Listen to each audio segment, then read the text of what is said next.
Living paleo can seem like a difficult challenge if you don't know much about it.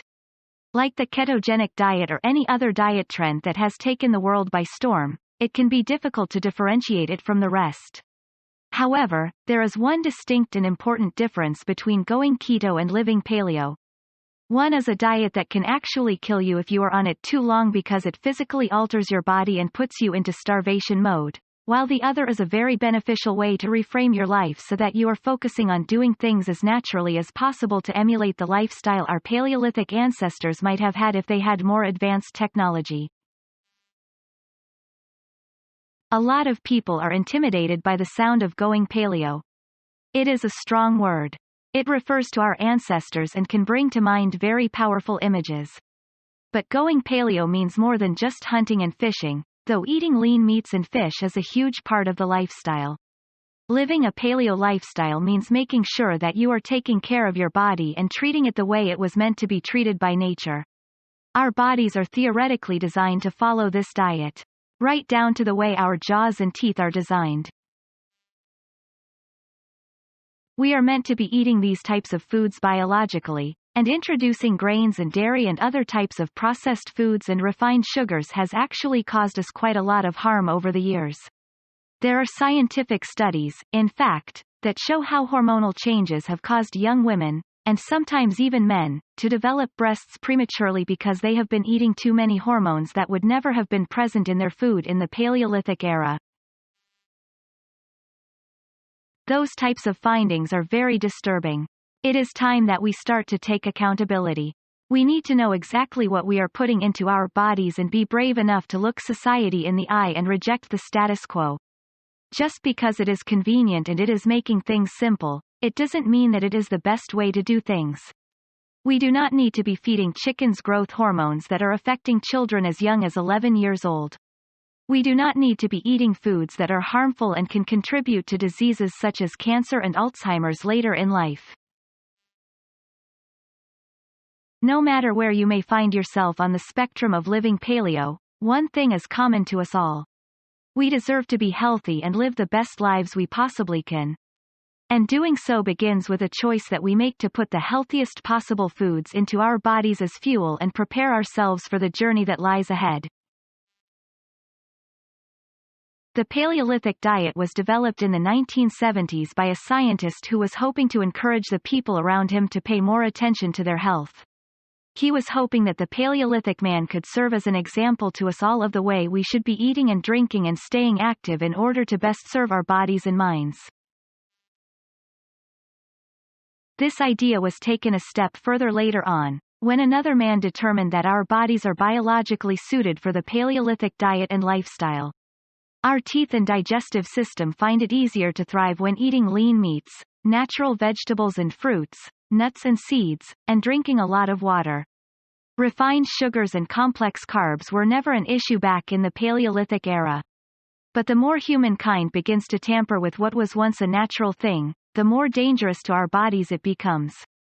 Our bodies are a complex system that works together to make sure we get all the nutrients we need in order to thrive.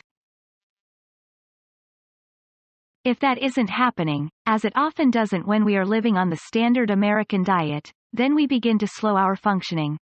We get dull and foggy in the mind, our limbs and reflexes may be slower, and often we sink into anxiety or depression because our bodies are stressed out a lot more easily without the proper nutrition.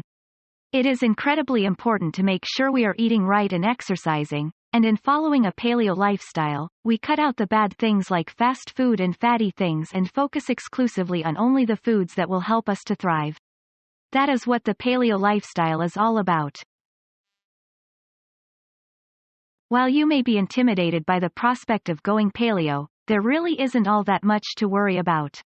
The most important thing to keep in mind when you are attempting to develop a new lifestyle is that old habits die hard, but they die faster if you forgive yourself for having them developed. We all have routines hardwired into our minds. Our neural pathways are rife with reflexes and patterns that we have developed over a long period of time. If you have spent the majority of your life living on the SAD diet, you can't expect yourself to give it up overnight. You have to ease into it and allow yourself to healthily let go of old habits as you begin to formulate better ones.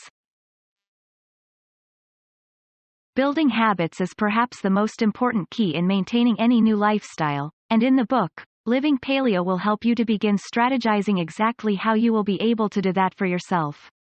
Whether you decide going paleo is for you or not, building healthy habits is an experience that everybody should know how to do. It not only allows us to be our best selves possible, but it can also be a great confidence booster to know that when you have a goal in mind, you also have the resources at your disposal to see it through. That is taking your life to the next level. The other thing you are going to need is patience and drive. It isn't just about cutting certain foods out of your life and learning new recipes. It's about understanding the importance of changing things for good so that you never go back to living in ignorance about the things you are doing to hurt yourself. It can be a slippery slope to fall back into a bad lifestyle, and we may feel comfortable in it because we have done it for so long. But at the end of the day, there is part of ourselves that is shameful and angry that we are making choices that are self-destructive, and that type of stress can lead to anxiety, depression, and even illness. You have to believe that you are worth the positive changes in your life. You have to get rid of the obstacles by facing yourself and understanding exactly what it is that you do to hold yourself back. A lot of people are afraid of success. It isn't uncommon. So learn yourself and figure out how you can embrace a better life by putting your fears to rest. It isn't all that difficult. You have to be able to hold yourself accountable for your setbacks and get back on the horse. If you're going to have a cheat day, make sure you are cheating so well you won't be tempted to do it again for a while, then forgive yourself for it and go back to your healthy eating. It's a lifestyle, not a prison sentence. You don't have to be cruel to yourself to be healthy. Just do your best. That's all it really takes, and of course you can do it. Going paleo is a lot more simple than it looks. Go through the foods you already have. If you want to eat them all up, go for it.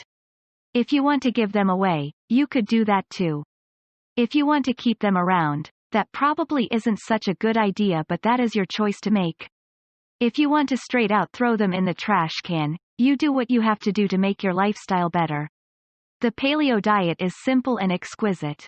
It will be very easy for you to find recipes you like because it doesn't limit you from everything. It simply cuts out the foods that Paleolithic man wouldn't have had access to. Foods that became popular upon the advent of modern farming. Dairy products, grains like bread, legumes, and other processed, refined products like sugars or excessive salt.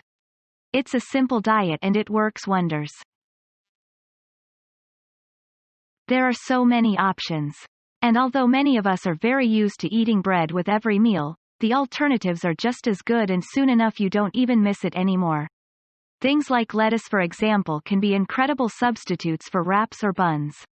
They do the job of keeping your condiments together and taste light, healthy, and delicious. If you want to begin going paleo, then the first thing you need to do is take stock of where you are at right now and pick one small habit to begin to break. If you are addicted to fast food, for example, try your best to go a week without fast food. Have a replacement recipe in mind that you already know you like, and if you find yourself craving fast food, force yourself to think about that recipe instead and tell yourself you are going to go home and eat something much better than what you are craving. Do this until it is your habit. Developing habits and holding yourself accountable to the choices you make is the most surefire way to succeed in any change, but especially when it comes to undergoing a new paleo lifestyle. Each and every one of us has the power to make these positive changes, and the book Living Paleo can help you to go more in depth about how to make these changes work for you, right now.